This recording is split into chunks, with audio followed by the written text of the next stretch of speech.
প্রতিদিন আমার ইনবক্সে শত শত মেসেজ আসে।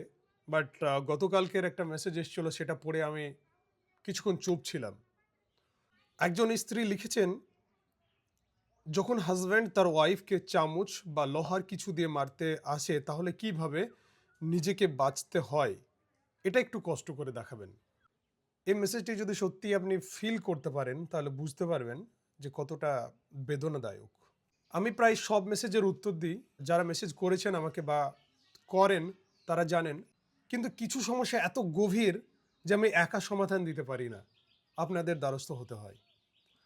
আজ সেই প্রশ্নটা আমি আপনার সামনে রাখছি। ঘরোয়া নির্যাতন কিন্তু কোনো ব্যক্তিগত সমাধান নয়। এটা একটা অপরাধ।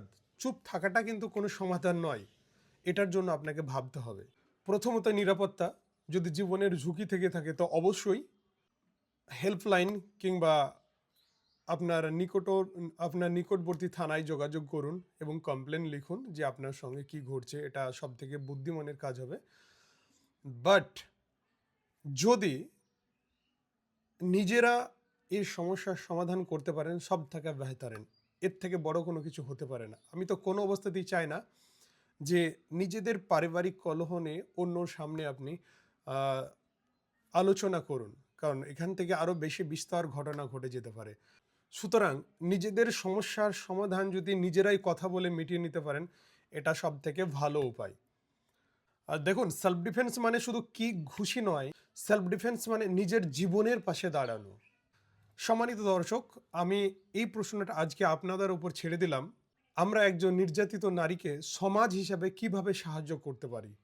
আমি রিকোয়েস্ট করব আপনারা কমেন্ট করে এর সমস্যার সমাধান দিন। এমন কিছু কমেন্ট করুন যেন এই বোনটির কাজে লাগে এবং আমি আপনাদের কমেন্টগুলো নিয়ে পরবর্তীতে ভিডিও বানাতে পারি। আমি আমি নিজেও কোনো সিদ্ধান্ত দিতে পারতাম। আমি চাইছি যে আমার সম্মানিত দর্শকরা কি বলছে। আপনারা অনেক জ্ঞানের অধিকারী। আপনার বিচক্ষণ বুদ্ধি দিয়ে সুন্দর কিছু কমেন্ট করুন, তাকে সমাধান দেওয়ার চেষ্টা করুন।